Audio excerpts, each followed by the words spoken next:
ओम शांति। 12 मई 2022। मीठे प्यारे बाबा के आज के मधुर महावाक्य। मुरली का सार। बाबा समझाते, मीठे बच्चे, इस समय बूढ़े, बच्चे, जवान सबकी वानप्रस्थ अवस्था है, क्योंकि सभी को वाणी से परे मुक्ति धाम जाना है। तुम उन्हें घर का रास्ता बताओ। प्रश्न।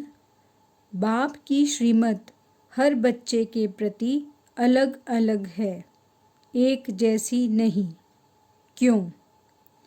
उत्तर। क्योंकि बाप हर बच्चे की नब्ज देख, सर्कमस्टांस देख श्रीमत देते हैं। समझो कोई निर्बंधन है, बूढ़ा है या कुमारी है, सर्विस के लायक है, तो बाबा राय देंगे इस सेवा में पूरा लग जाओ। बाकी सबको तो यहाँ नहीं बिठा देंगे।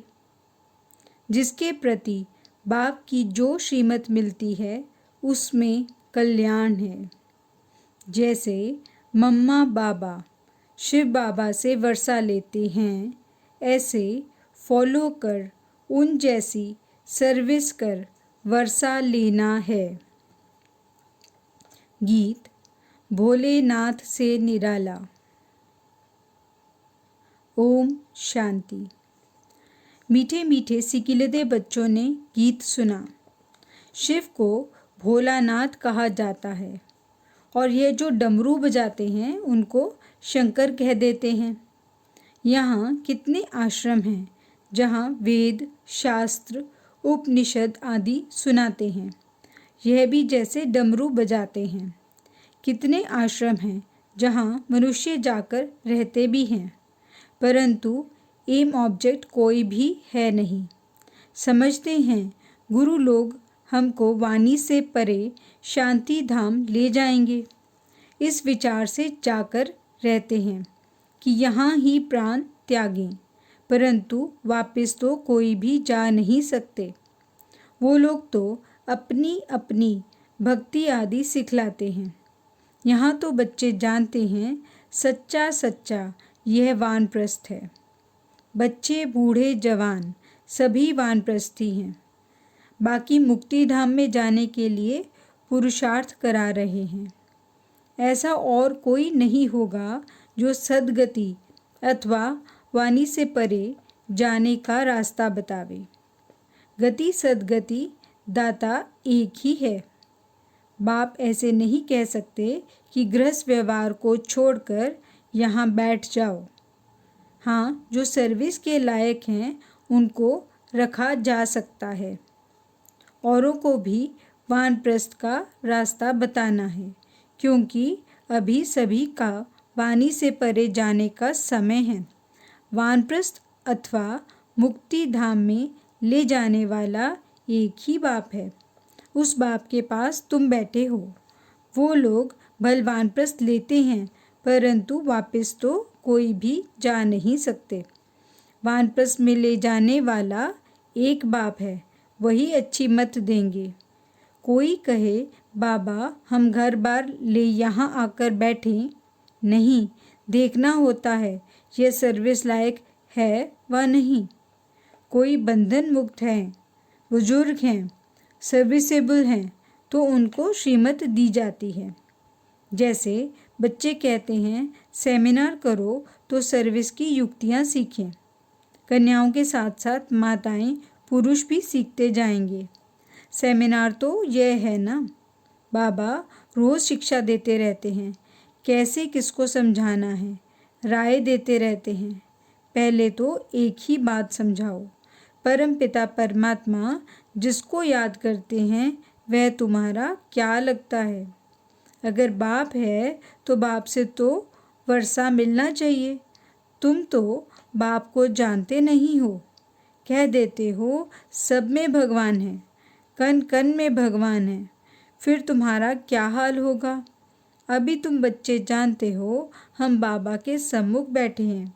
बाबा हमको लायक बनाकर कांटे से फूल बनाकर साथ ले जाएंगे।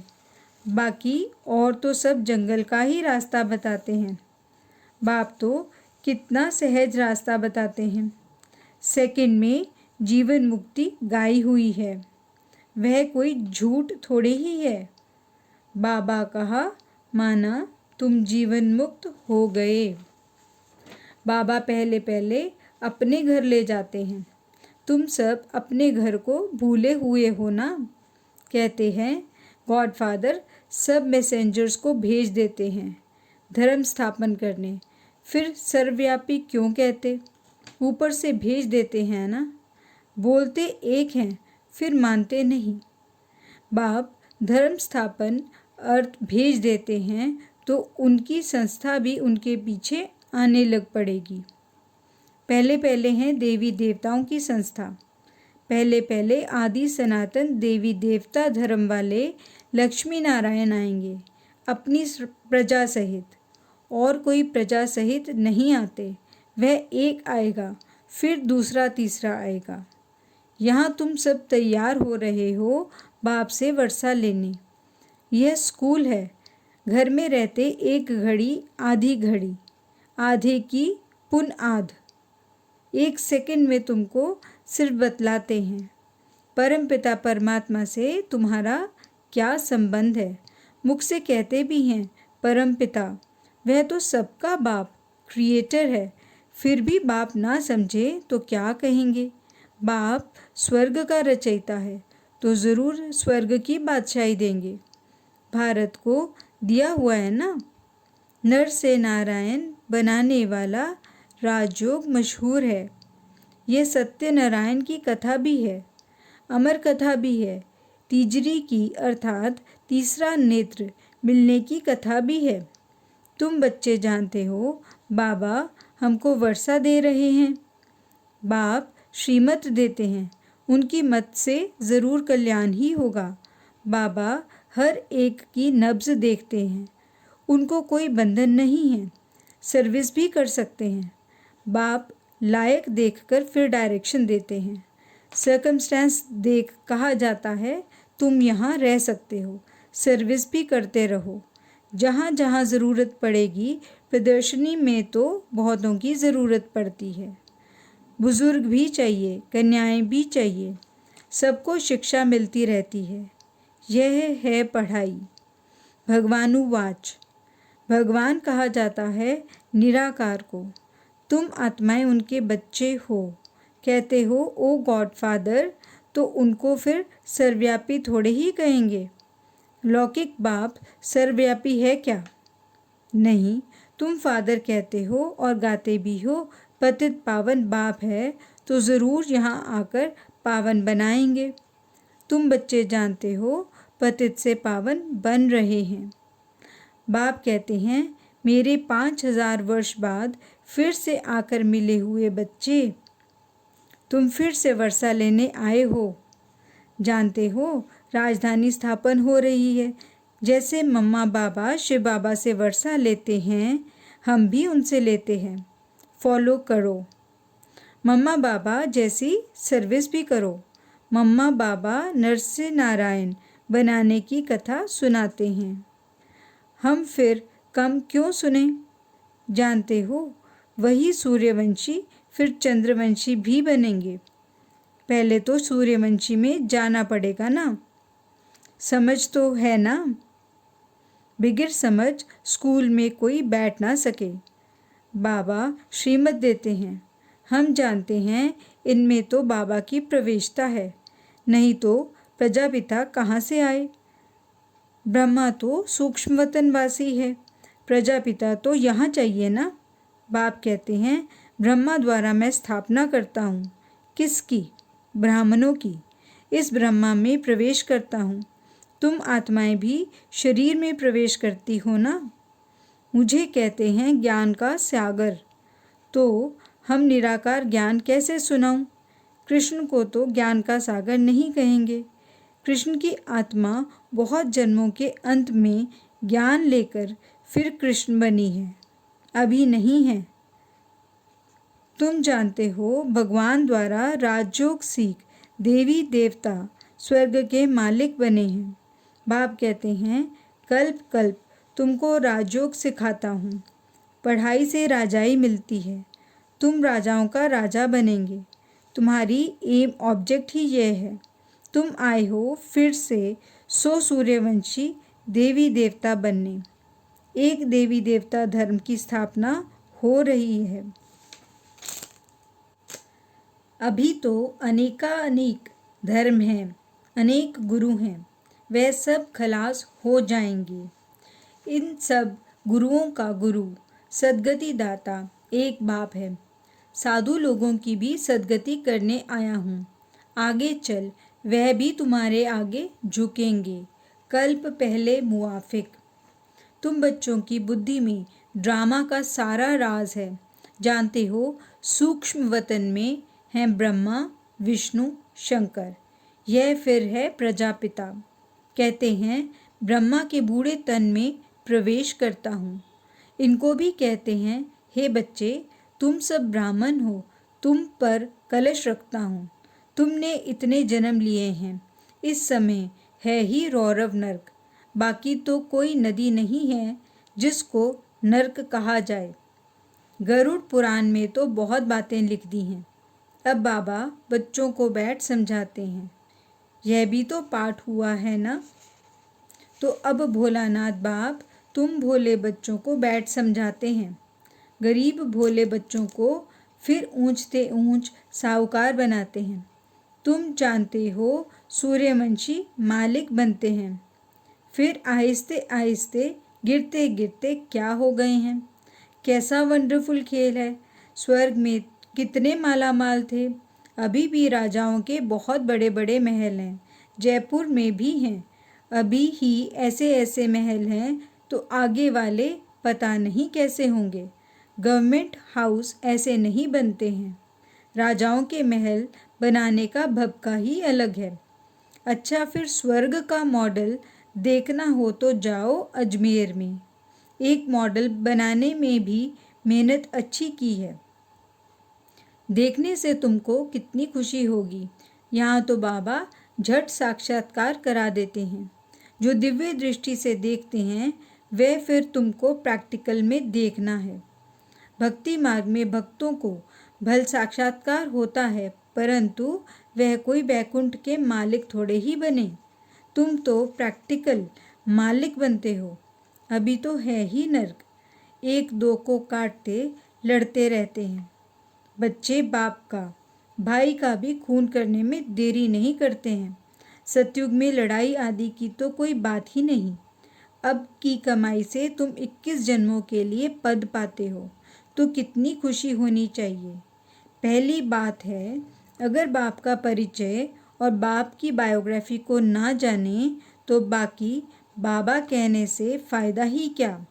इतने दान पुण्य करते तो भारत का यह हाल हो गया है, परंतु यह समझते कोई नहीं है। कहते हैं भक्ति के बाद भगवान मिलेगा, परंतु कब और किसको मिलेगा। भक्ति तो सब करते, परंतु सबको राजाई तो नहीं मिलेगी। कितनी गुंजाइश है समझने की। तुम कोई को भी कह सकते हो यह शास्त्र आदि सब भूलो, जीते जी मरो। ब्रह्म तत्व है, उससे वर्षा तो नहीं मिल सकता। वर्षा तो बाप से ही मिलता है। कल्प कल्प हम लेते हैं, कोई नई बात नहीं है। अब नाटक पूरा होने वाला है। हमको शरीर छोड़ वापस घर जाना है। जितना याद करेंगे तो अंतमति सोगति होगी। इनको क़यामत का समय कहा जाता है। पाप आत्माओं का हिसाब किताब चुकतू होना है। अब पुण्य आत्मा बनना है योग बल से। भंभोर को आग लगेगी, आत्माएं चली जाएंगी वापस। एक धर्म की स्थापना होती है तो अनेक धर्म ज़रूर वापस चले जाएंगे। शरीर थोड़े ही साथ ले जाएंगे। कोई कहे मोक्ष मिले, परंतु यह हो कैसे सकता है जबकि बना बनाया ड्रामा है जो सदैव चलता ही रहता है। इनकी एंड कभी होती नहीं। अनादि चक्र कैसे फिरता है, सो अब बाप बैठ राज समझाते हैं। यह सब बातें समझानी पड़ें। जब जास्ती समझने लग पड़ेंगे फिर वृद्धि होने लग पड़ेगी। यह तुम्हारा बहुत ऊंचा धर्म है। इनको चिड़िया खा जाती है और धर्मों को चिड़िया नहीं खाती। तुम बच्चों को इस दुनिया में कोई शौक नहीं रखना चाहिए। यह कब्रिस्तान है। पुरानी दुनिया से क्या लागत रखनी है। अमेरिका में जो सेंसिबल हैं वे समझते हैं कोई प्रेरक है। मौत सामने खड़ा है। विनाश तो होना ही है। सबकी दिल तो खाती ही रहती है। ड्रामा की भावी ऐसी बनी हुई है। शिव बाबा तो दाता है, इनको तो कोई आसक्ति नहीं, निराकार है। यह सब कुछ बच्चों का है। नई दुनिया भी बच्चों की है। विश्व की बादशाही हम स्थापन कर रहे हैं। हम ही राज्य करेंगे। बाबा कितना निष्कामी है। तुम बाबा को याद करेंगे तब तुम्हारी बुद्धि का ताला खुलेगा। तुम डबल फिलैंथ्रोपिस्ट, महादानी हो। तन मन धन देते हो। अविनाशी ज्ञान रतन भी देते हो। शिव बाबा को तुम क्या देते हो? करनी घोर को देते हैं ना। ईश्वर समर्पण। ईश्वर भूखा है क्या? वह कृष्ण अर्पणम करते हैं। दोनों को भिखारी बना दिया है। वह तो दाता है। अच्छा, मीठे मीठे सिकीलदे बच्चों प्रति माता पिता बाप दादा का याद प्यार और गुड मॉर्निंग। रूहानी बाप की रूहानी बच्चों को नमस्ते। धारणा के लिए मुख्य सार। पहला पॉइंट, पुरानी दुनिया की किसी भी चीज़ में लगाव नहीं रखना है।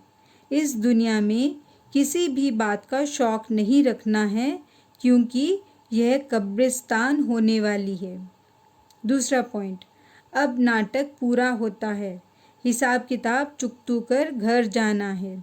इसलिए योग बल द्वारा पापों से मुक्त हो पुण्य आत्मा बनना है, डबल दानी बनना है। वरदान, खुशी की खुराक द्वारा मन और बुद्धि को शक्तिशाली बनाने वाले अचल अडोल भव। वाह बाबा वाह और वाह मेरा भाग्य वाह। सदा यही खुशी के गीत गाते रहो। खुशी सबसे बड़ी खुराक है। खुशी जैसी और कोई खुराक नहीं। जो रोज़ खुशी की खुराक खाते हैं वे सदा तंदुरुस्त रहते हैं, कभी कमज़ोर नहीं होते। इसलिए खुशी की खुराक द्वारा मन और बुद्धि को शक्तिशाली बनाओ तो स्थिति शक्तिशाली रहेगी। ऐसी शक्तिशाली स्थिति वाले सदा ही अचल अडोल रहेंगे। स्लोगन, मन और बुद्धि को अनुभव की सीट पर सेट कर दो तो कभी अपसेट नहीं होंगे। अच्छा